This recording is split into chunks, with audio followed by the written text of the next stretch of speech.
Tafiditra amin'izay fanentanana nataon'ny David Johnson izay ihany koa dia misy ny fanokanana sekoly manokana mampianatra an'ity golf ity iny andakana iny.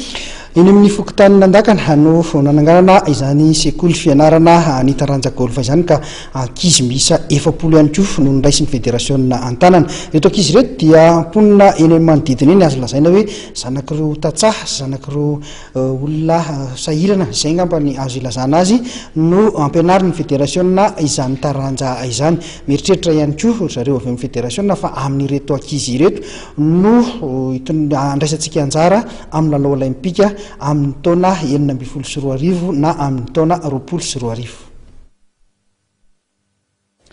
Notokanana ho malasabotsy ihany koa ny sekoly fianarana ity taranja ity eny andakana kosa indray ka ankizy miisa 70 mianadahy no noraisin'ny fédération Antanana ny fikarakarana azy ireo. Ankizy avy eny amin'ny manodidina nandakana eny avokoa izy ireo ary saika ireo zanak'olona sahirana avokoa.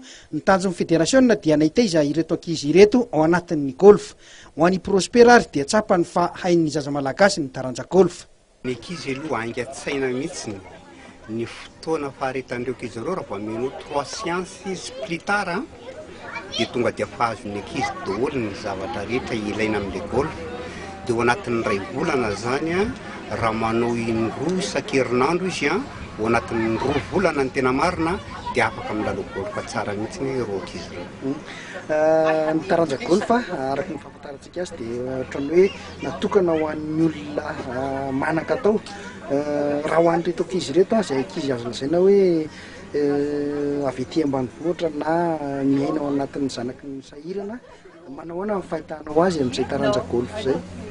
Io indrindra ny problème ho antsika satria ty taranja golf ty zany raha amin'ny ankapobeny jerevana dia tsy natao amin'ny sarazan'olona tsy manambola ho an'ny olona izay manambola mihitsy le golf satria lafo be ny saran'izy ity na le fitaovana izay ampiasaina ara dia lafo mihitsy ny mianatra ao anatin'izany koa dia lafo mihitsy ka noho izany zavatra rehetra zany tsy natao mihitsy le izy ho an'ny sarazan'olona tsy dia ampy fivelomana zany saingy izao ny zavatra mahafinaritra hatreto manomboka hatreto androany dia misy ireo fédération isorana manokana an'zareo fa hikarakara ireto ankizy reto izy hikarakara ny ankizy eto amin'ny fokotany sy amin'ny quartier izy dia tsy fantatra aloha izay zavatra mbola ho anampiny fa hatreto aloha dia naorindreo ankizy ireo novoriandreo ankizy ireo ho amin'ny tanjony ity ka dia noho izany zavatra zany dia mino fa misy zavatra fivoahan-javatra lehibe ho an'ity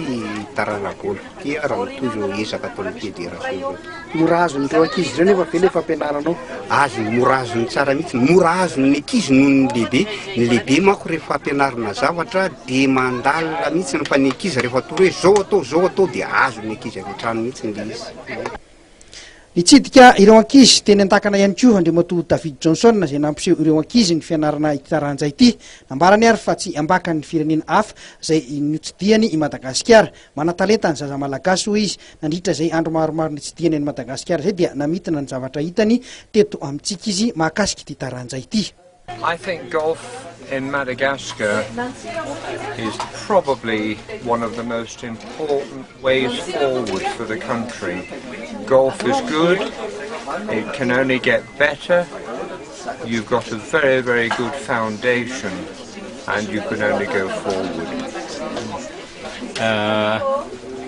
Izany araky ny zavatra hitany teto zany dia fomba fijeriny dia tsara ny fondation ny golf eto Madagasikara na ohatra raha hoe tsy dia tena manana moyentsika fa misy espoir betsaka izy zany manana fanantenana fa ny zavatra rehetra hitany eto dia zavatra tsara zany tsara ny fitomboana. Manao ahoana zany no toyany rehefa miverina ivelany izy inona no toyany ho antsika zany ny amin'ny fiaraha-miasa aminy? Okay, so I want to know if when you go back home you still follow and work with the Malagasy golf and how think you do that?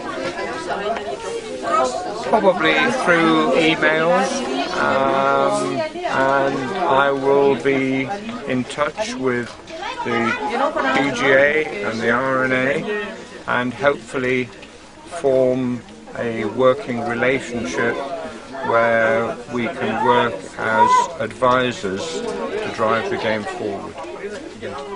Amin'izao aloha zany ny eritreretina dia fifandraisana itoy zany fifandraisana tsy voatery hoe eto atoerana izy dia voafaka manaraka ny évolution-ny golf zany fa manaraka ny zavatra ataon'ny fédération izy manaraka nytony zavatra natsangana tony dia izy moa professionnel ny PGA zany sady amin'le Saint-Andrews amin'le hoe RNA izy zany hanampy bebe ny golf malagasy amin'izay sehatra international zay mba ahafahan'ireo manampy atsika zany amin'ny développement ny golf. Raha ny fandaharam-potoana ny David Johnson dia mbola hitsidika ny toeram-pilalaovana golf any Antsirabe izy mialoha ny andozany any Madagasikara.